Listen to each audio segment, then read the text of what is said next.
Segala puji bagi Allah atas rahmat dan nikmat yang senantiasa dilimpahkan kepada kita, terutama nikmat iman dan nikmat Islam. Salawat dan salam kepada Rasulnya Nabi Muhammad sallallahu alaihi wasallam dan kepada seluruh para sahabat keluarga beliau sekalian, kepada ulama, baik ulama mutaqaddimin maupun ulama mutakhirin. Takdim penghormatan kepada Abu Imuji dan kepada segenap pengurus PKM Masjid Al-Ikhlas. Kata-kata kemuliaan kepada seluruh jamaah Jumat yang berhadir pada hari ini.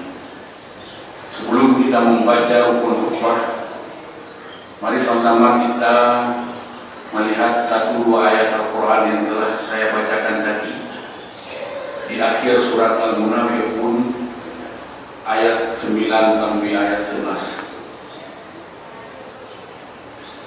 Allah berfirman, Ya ayyuhalladzina amanu, wahai orang-orang yang beriman, la tulhikum amwalukum wala auladukum an dzikrillah. Jangan dilalaikan kamu oleh harta-harta kamu, dan jangan dilalaikan kamu oleh anak-anak kamu daripada mengingat Allah. Wa may yaf'al dzalika, dan siapa saja yang berbuat demikian, lalai dengan harta dan lalai dengan anak, wa ulaika humul khasirun, maka mereka adalah orang-orang yang merugi.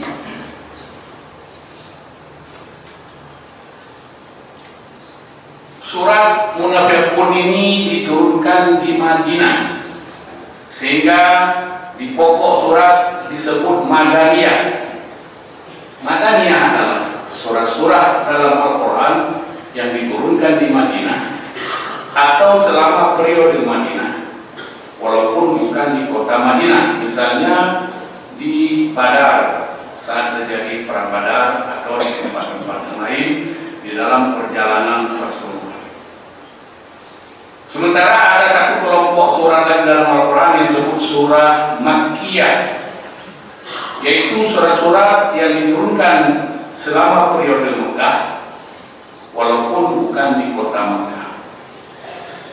Ciri-ciri umum surah Madaniyah berisi hukum, dan ayat surat-suratnya panjang.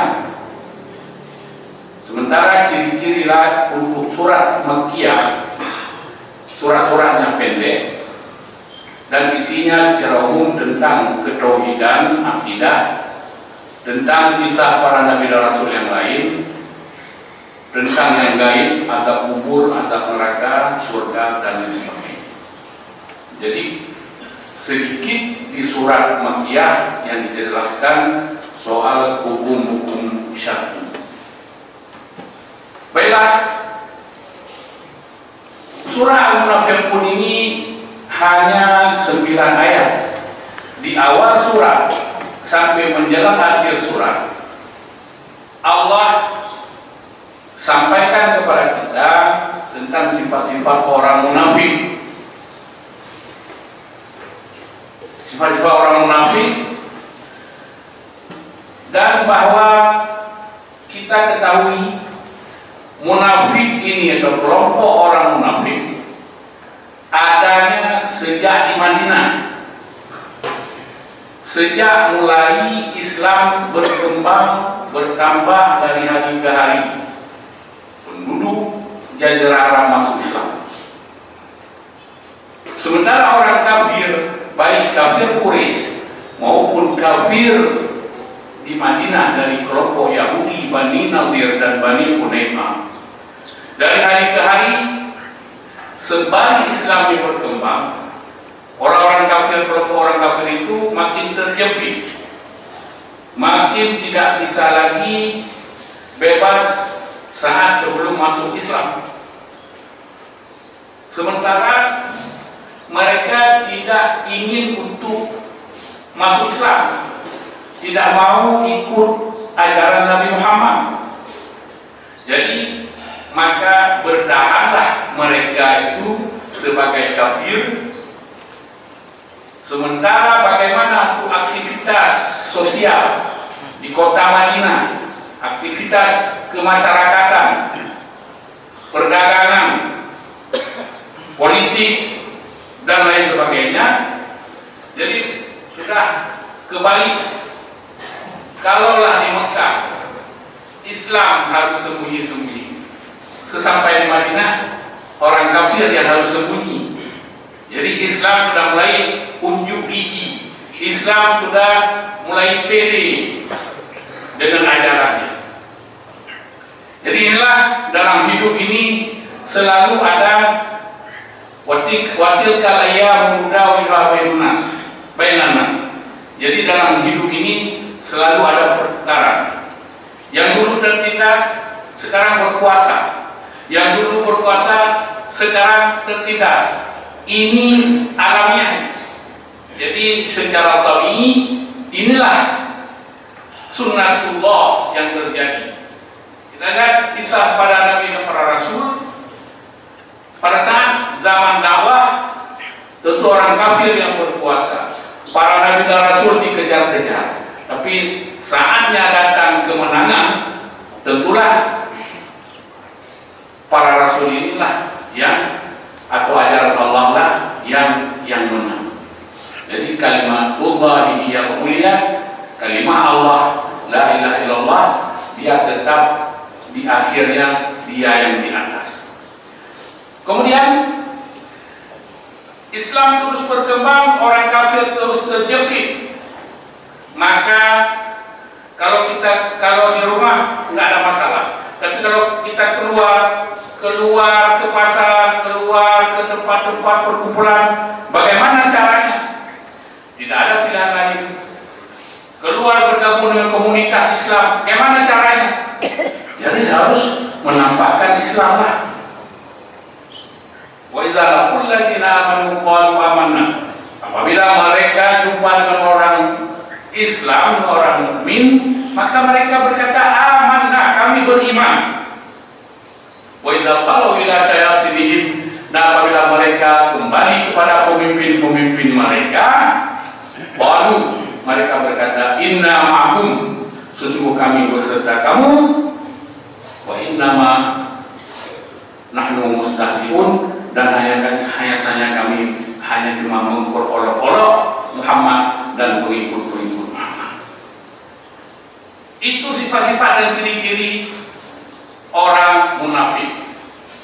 Untuk orang dia risih tentang identitas, tapi dia bukan identitas, malah memalsukan identitas. Itu orang bilang jangan identitasnya nampak identitas. Identitas orang Islam pakai lidah. Tapi ini sendiri kaplatnya pakai lidah. Yang ke nak tengguri dah yang munafik dah yang ke.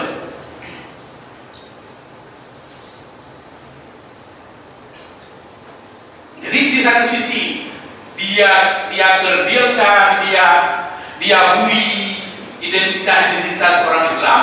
Di sisi yang lain dia turun kepada komunitas Islam, dia pakai tanda-tanda Islam. Yang karena zaman dari zaman dulu sudah ada. Jadi orang munafik dia ada pilihan lain. Apabila dia dalam komunitas Islam dan Islam sudah kuat, harus dia sembunyikan kafirnya, harus pura-pura bergabung seolah-olah dia orang Islam. Ini yang mau. Dia tidak akan habis. Munafik ini bukan dulu masa Rasulullah, sepanjang masa sampai kiamat tetap ada dia.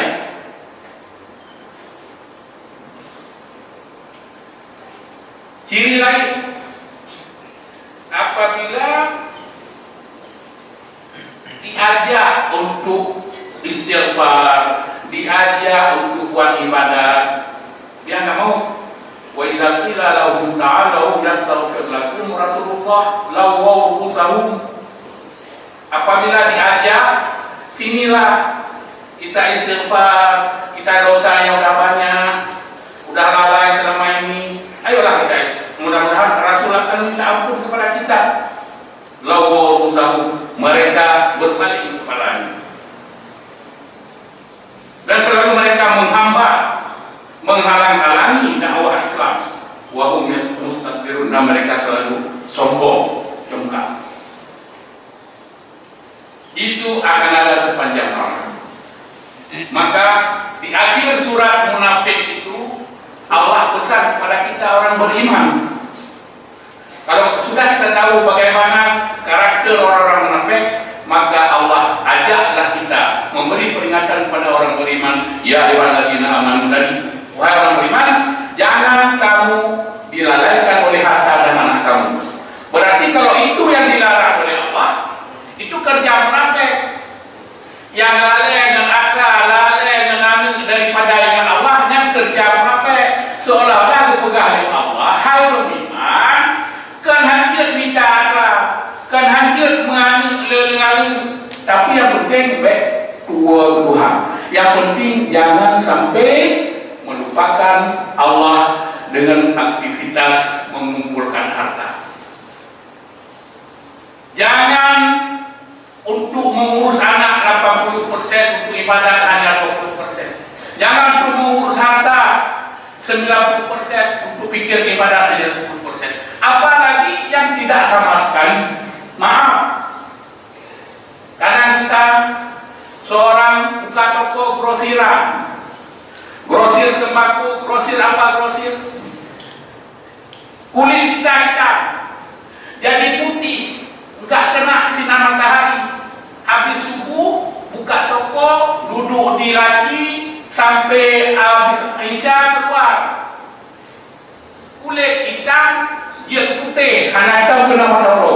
Gaduh bila-bila teh yang jual barang kuat. Jadi untuk apa itu harta yang kita kumpulkan? Syukur. Begitu azan kita tutup pergi sholat.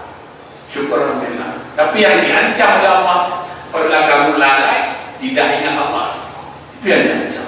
Boleh orang Islam dan juga orang Islam harus maju, orang Islam harus kaya-kaya. Jangan orang Islam mengemis, malu. Ini di Rosmani orang berada, masih ada orang minta-minta di lampu merah. Malu kita. Kenapa masih ada pengemis? Di negeri yang paling banyak hasilnya, yang lebih kaya, kok mandangnya udah melakir-melakir. Islam tidak dianjurkan untuk meminta. Islam menganjurkan untuk memberi. Yadul mulia khairun min yadis sufla. Tangan di atas lebih baik dari tangan di bawah, yang memberi. Cuma dipandang menyerang, jadi payah kita. Berusahalah. Alaikum al-kasbu wa alaina rizku, kata Allah dalam hadis kursi. Tugas kamu cari. Bengah beduk bagai kopi, tebiat sampai maghrib. Tapi ya kikeh lah. Ya kuat bahasa orang Aceh. Pergi buat kegiatan. Apa kegiatan kita? Supaya ada hasil. Jangan nunggu, jangan minta. Ini pemerintah mengajar rakyatnya minta-minta, suruh buat proposal ini itu. Jadi rakyat tambah bodoh. Rakyat banyak ya rendah sebagai rakyat. Nggak tahu dia untuk sumber ekonominya membuat apa. Pernah ditanya, suruh buat proposal di setiap kedai fotokopi, tinggal diraca. Kamu kan permohonan apa? Udah ada kok, udah ada isinya, tinggal berubah halaman aja.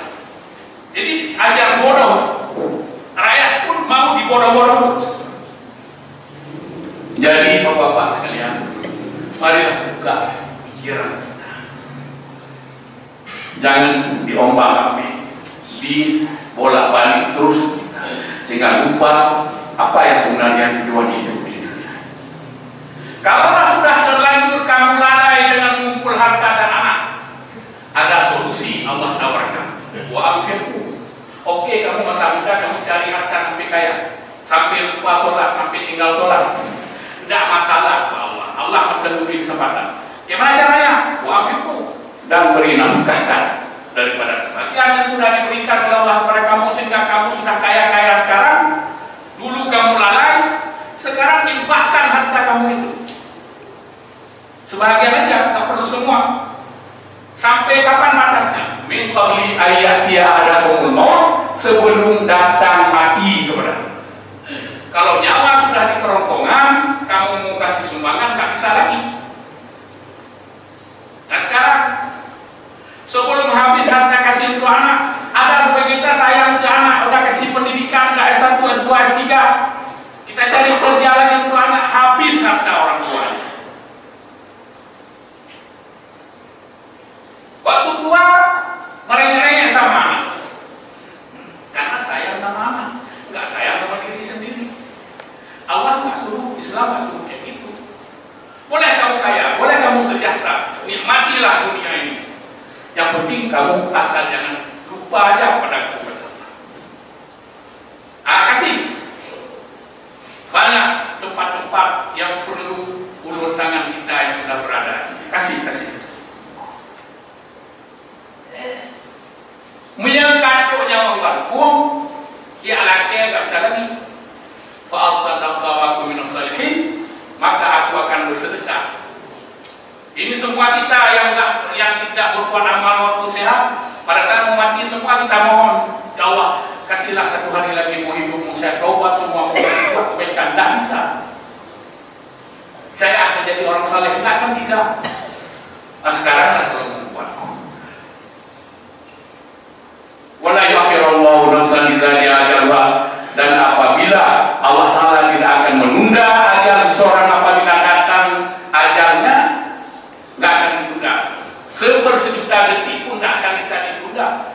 Nyawa itu tetap keluar pada waktunya. Wallahu khabirun bima ta'malun, dan Allah Ta'ala Maha mengetahui dengan apa yang kamu kerjakan. Maka bapak sekalian, coba kamu yang dipegat, yang dia pegat ini dia akhir jam 7 sore dah pegat tempat belalelo dari Tuhan dengan Tuhan atau tempat ingat Tuhan tidak sendiri apa alias ini. Apalagi sekarang masa-masa apa ini, masa-masa Piala Dunia, semua situ menentu sama tuannya itu di satu situ nonton bola. Jangan kita bahas hukum nonton itu halal atau haram dulu. Yang kita bahas lalai, lupa dari ibadah dengan duduk situ. Itu yang poin kita. Masalah hukum halal haram terserah. Mungkin ada yang bilang nonton aja boleh, ada yang bilang main pun boleh, itu terserah. Tapi yang kita ambil poin situ, jangan sampai lalai. Jangan kumpul di tempat-tempat yang membuat kita lalai daripada ingat Allah SWT. Maaf, kalau udah maghrib di kedai-kedai kopi cuma ditarik pintunya aja, di dalam masih ramai orang.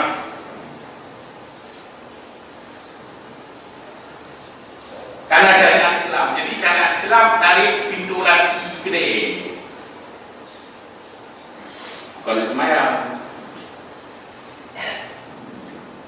Jadi datang orang lain tak lewat. Aduh bagus sekali aja. Kalau maghrib semua kedai itu di dalam kedai. Mendapuk selalu. Dia kopi, bagai kopi. Ini Bapak-Bapak. Mudah-mudahan kita semua ini diselamatkan oleh Allah SWT.